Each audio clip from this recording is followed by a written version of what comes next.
नमस्कार। आज हम जरा बात करेंगे डायरेक्ट मैसेजेस यानी डीएम्स पर। वो वाले जो अक्सर हमें आप कह सकते हैं परेशानी करते हैं। हमारे पास ना कुछ नोट्स हैं। उनका टाइटल है डीएम आउटरीच वास्तविक जुड़ाव का मार्ग। हम्म। इनमें इसी झुंझलाहट की बात तो है, पर साथ में एक अलग रास्ता भी बताया गया है। हाँ बिल्कुल। ये नोट्स भी मानते हैं कि भाई ज्यादातर डीएम्स जो है वो सीधे सीधे बेचने वाले अंदाज के होते हैं, और हम क्या करते हैं, हम उन्हें अनदेखा कर देते हैं ना। हाँ हाँ बिल्कुल, स्वाइप डिलीट। वही। लेकिन साथ ही ये नोट्स एक उम्मीद भी देते हैं कि अगर मतलब सही ढंग से करें ना, तो ये डीएम सिर्फ बेचने की चीज नहीं रह जाते। आप इनसे एक सच्चा कनेक्शन, एक रिश्ता बना सकते हैं। अच्छा, तो आज हम यही समझने की कोशिश करेंगे कि ये सही ढंग आखिर है क्या।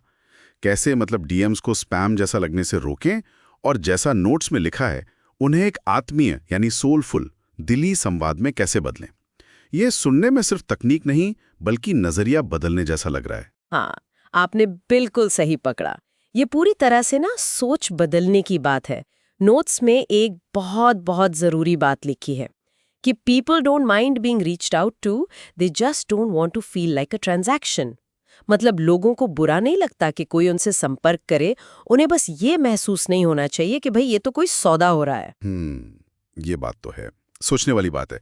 हम सब वो मेरा प्रोग्राम खरीद लो या ये लो मेरा फ्री लिंक क्लिक करो वाले मैसेज से तो बिल्कुल तंग आ चुके हैं। तो ये आत्मीय तरीका ये अलग कैसे है, इसका मतलब क्या हुआ?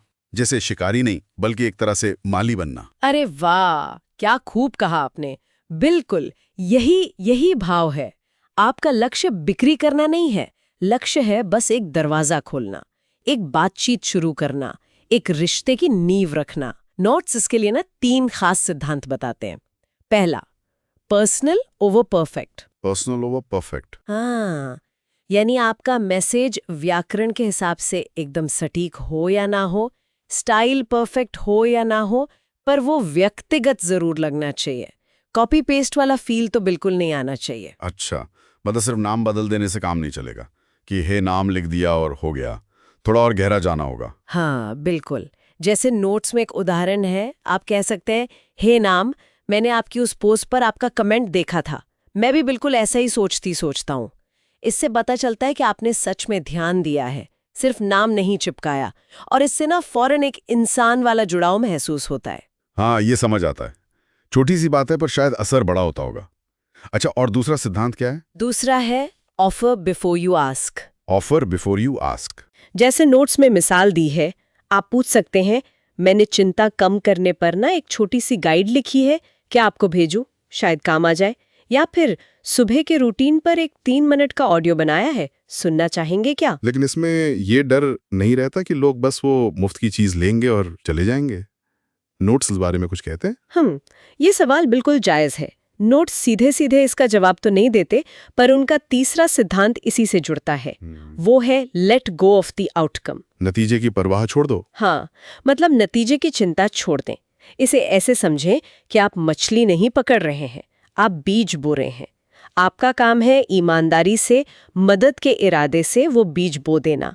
अब कुछ बीज उगेंगे, कुछ नहीं, और हो सकता है कुछ बीज महीनों बाद जाकर अंकुरित हों। ये सुनने में तो ठीक लगता है, पर असल में करना, नतीजे से मोह छोड़ना, ये तो काफी मुश्किल हो सकता है, खासकर जब आप किसी लक्ष्य के साथ काम कर रहे हो। बिल्कुल बिल्कुल, ये एक बड़ा मानसिक बदलाव है, इसमें कोई शक नहीं। पर नोट्स का तर्क यही है कि जब आप नतीजे की फिक्र किए बिना सिर्फ जुड़ने या मदद करने पर ध्यान देते हैं ना, तो आपकी बातचीत ज्यादा सच्ची लगती है, उसमें वो दबाव महसूस नहीं होता। और यही चीज है जो लंबे समय में भरोसा बनाती है। अच्छा, और ये भी बताया है क्या कि कब डीएम करना ठीक रहता है, मतलब सही समय जैसा कुछ। हाँ, इस पर भी बात है। नोट्स कहते हैं कि जब कोई आपके कंटेंट के साथ इंटरैक्ट करे, जैसे कोई कमेंट करे या आपके पोल में वोट दे या बार बार आपकी पोस्ट देख रहा हो, तब एक तरह की गर्मजोशी पहले से मौजूद होती है। उस वक्त डीएम करना ज्यादा स्वाभाविक, ज्यादा नेचुरल लगता है। तो अगर हम सार निकालें, इन नोट्स का निचोड़ यही है कि भाई डीएम को एक तरफा, मतलब सिर्फ बेचने का हथियार मत समझो।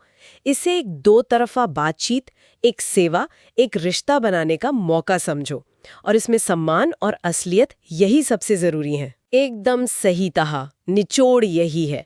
जब आपकी नीयत सिर्फ बेचने की नहीं होगी बल्कि सच में जुड़ने और शायद कुछ मदद करने की होगी, तो वो आपके शब्दों में अपने आप झलकेगी। और शायद यही वो आत्मीय पहुंच है जिसकी बात नोट्स कर रहे हैं। तो यहाँ एक दिलचस्प सवाल मेरे मन में आ रहा है। ये जो आत्मीय पहुंच है, जो फौरी लेनदेन से हटकर गहरे जुड़ाव और सेवा पर जोर देती है, ये किसी इंसान या ब्रांड की लंबे समय की साख, उसके भरोसे को कैसे बना सकती है? क्या ये सिर्फ ग्राहक बनाने से बढ़कर एक तरह का वफादार समुदाय, एक लॉयल कम्युनिटी बनाने का रास्ता है? इस पर सोचने के लिए छोड़ते हैं।